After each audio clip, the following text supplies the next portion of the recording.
Tenth class के लिए mathematics start किया जा रहा है। टेंथ क्लास का मैथ आज आपको बताया जाएगा और ये फर्स्ट लेक्चर है।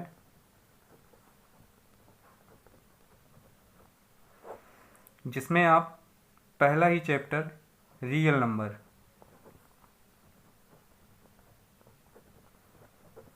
इसके बारे में बेसिक इन्फॉर्मेशन प्राप्त करेंगे। तो रियल नंबर है क्या? आप लोगों ने पिछली कक्षाओं में ये पढ़ा होगा कि संख्या रेखा एक बनी होती है कुछ इस तरह से, जिस पर 0, 1, 2, 3, 4 और इधर -1, -2, -3 सो ऑन। इधर भी वही चीज़ होती है इन्फिनिटिव तक और इधर भी इन्फिनिटिव तक। तो ऐसी रेखा को हम क्या कहते हैं? संख्या रेखा। तो रियल नंबर यानी कि वास्तविक संख्याएं क्या हैं? इसको डिनोट करते हैं कैपिटल R से। अगर कहीं भी रियल नंबर है तो आप कैपिटल R अगर लिखते हैं तो वो रिप्रेजेंट हो जाएगा कि ये रियल नंबर है, मतलब वो कंसीडर कर लिया जाएगा कि रियल नंबर के लिए कैपिटल R यूज किया गया है। तो आपको इसके बारे में ये समझ लेना है कि ओवरऑल जितनी संख्याएं हैं प्लस माइनस और भिन्न में, यानी कि 1/2, 1/3 या ऐसे जो भी जितनी भी संख्याएं हैं, decimal number, non decimal number, यानी कि जो भी आपने पीछे पढ़ा है, सभी संख्याएं क्या हैं? सभी संख्याएं हमारी वास्तविक संख्याएं हैं। ये बात क्लियर हुई?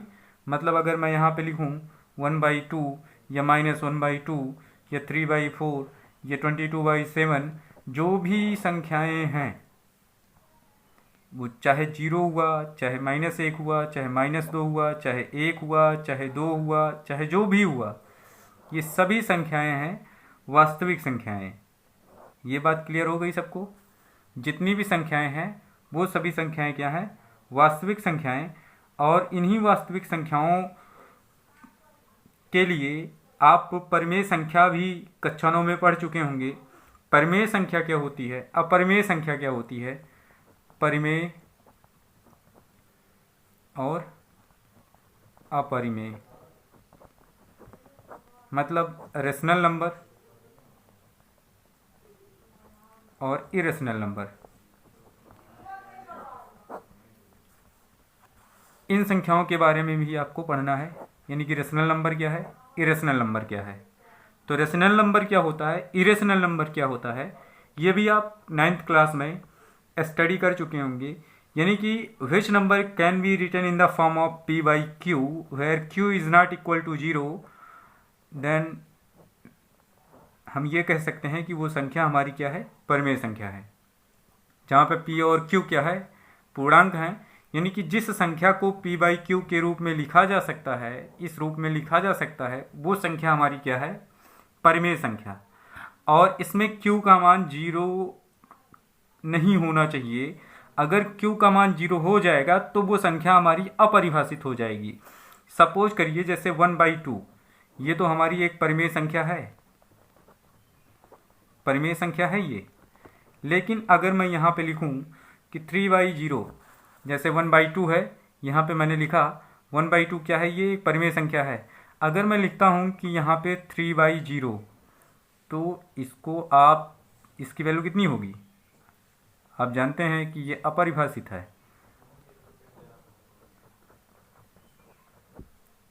इसको आप डिफाइन नहीं कर सकते हैं, ये नॉट डिफाइन है। इसी को बोलते हैं इन्फिनिटिव, अनंत। ऐसा सिंबल बनता है इसका, अनंत। मतलब अगर ये कुछ इस तरह से लिखा होता, अगर 0/3 होता तब तो ये हमारा रेशनल नंबर है, क्योंकि इसमें p/q की वैल्यू, यानी कि p और q पूर्णांक हैं। 0 भी हमारा क्या है? एक इंटीजर है। और q की वैल्यू इसमें, मतलब ये केस फॉलो होनी चाहिए, मतलब केवल q का मान 0 के बराबर नहीं होना चाहिए। इस वजह से हम ये कह सकते हैं, क्योंकि इसकी वैल्यू हमको 0 मिलेगी, एक कोई पूर्णांक मिलेगा, तो यहाँ पे हमारा जो वैल्यू मिल रहा है, यानी कि 0/3 की वैल्यू तो 0 होती है, लेकिन 3/0 की वैल्यू अपरिभाषित होती है। तो ये संख्या तो हमारी क्या है, परिमेय संख्या है, क्योंकि 0 को हम p बाई क्यू के फॉर्म में डिनोट कर सकते हैं। कोई भी नंबर नीचे लिखा जा सकता है।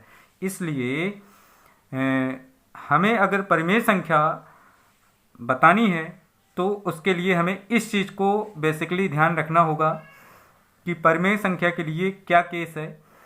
तो परिमेय संख्याओं में शायद आपको ये बात समझ में आ चुकी होगी कि परिमेय संख्या के लिए कंडीशंस क्या है कि जिस संख्या को p बाई क्यू के फॉर्म में लिखा जा सकता है और q की वैल्यू 0 के इक्वल नहीं होनी चाहिए, तो ऐसी संख्या को हम परिमेय संख्या कहते हैं।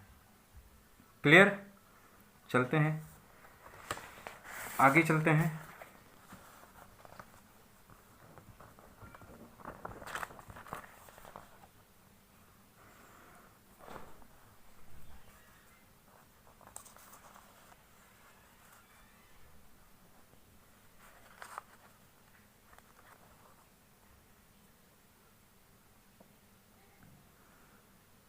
अपरिमेय संख्या के बारे में थोड़ा सा जान लेते हैं।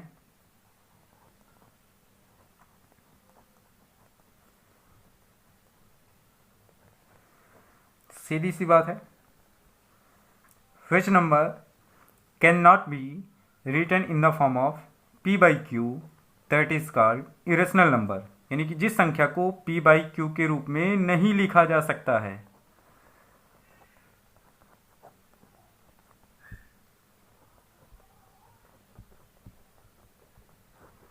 वो संख्याएं हमारी क्या होती हैं, अपरिमेय संख्याएं। जैसे पिछली कक्षाओं में आपने बस एक रिकॉल कर रहे हैं, जैसे √2 था, √3 था, √5 था, ये सभी संख्याएं क्या हैं, अपरिमेय संख्याएं हैं। इनको p बाई क्यू के फॉर्म में लिखा नहीं जा सकता है, क्योंकि इनका अगर दशमलव प्रसार भी देखेंगे तो वो non terminating non requiring decimal numbers हैं ये। तो ऐसी संख्याओं को हम क्या बोलेंगे कि ये हमारी क्या हैं, अपरिमेय संख्याएं हैं। तो ये शायद 9th क्लास में आपने पढ़ा होगा। तो ये अपरिमेय संख्याएं हैं। अब आती है बात यूक्लिड विभाजन प्रमेय का, यूक्लिड डिवीजन लेमा। यूक्लिड नाम आपने शायद 9th क्लास में ही सुना होगा। यूक्लिड विभाजन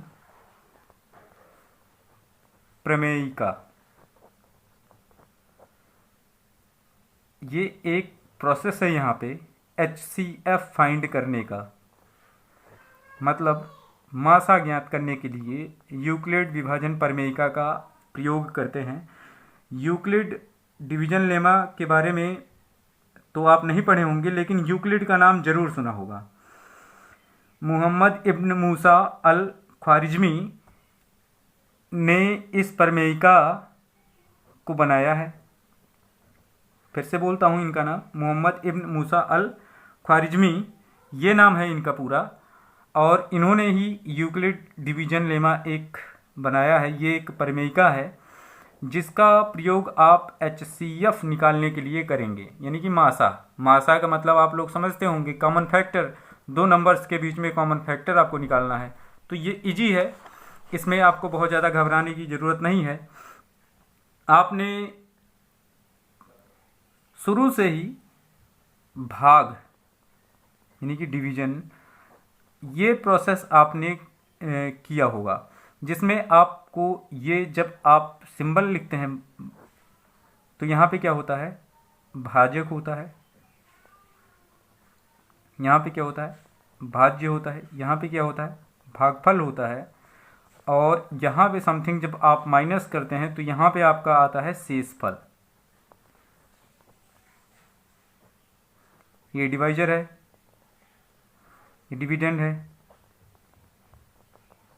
ये क्वोशेंट है,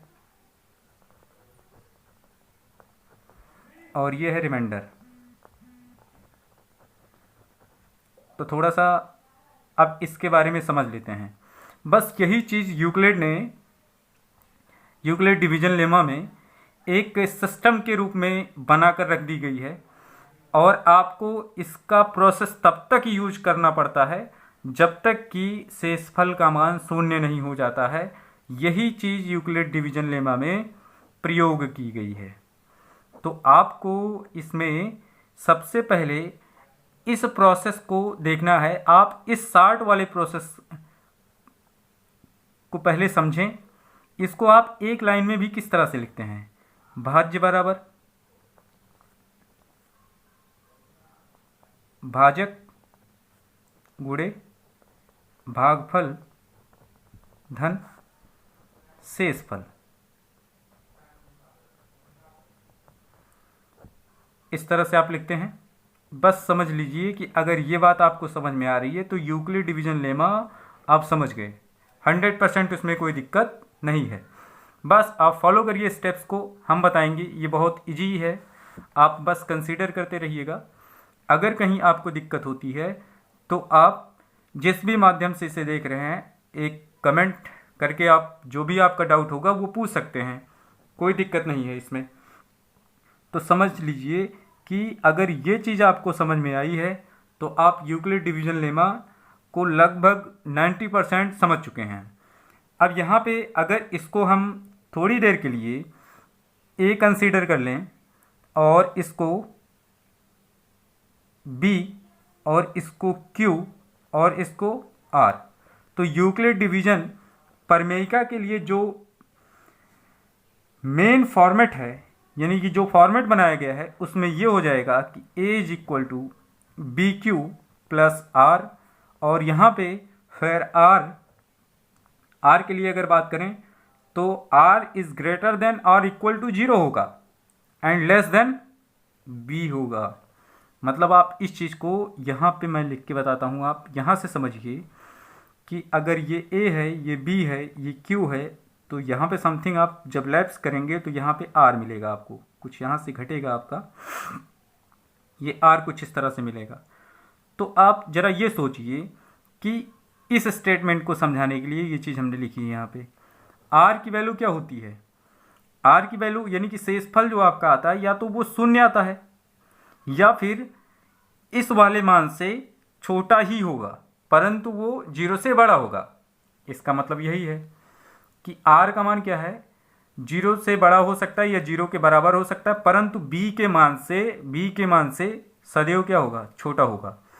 तो ये है यूक्लिड डिवीजन लेमा के लिए आपका, समझ लीजिए कि एक फॉर्मेट, इसी फॉर्मेट का यूज करके आप यूक्लिड डिवीजन लेमा को सॉल्व करेंगे, यानी कि इसके क्वेश्चंस भी आप करेंगे। लेकिन इसमें एक चीज़ और आपको ध्यान रखनी है कि इसमें ए और बी क्या है। ए और बी ये हमारे हैं पॉजिटिव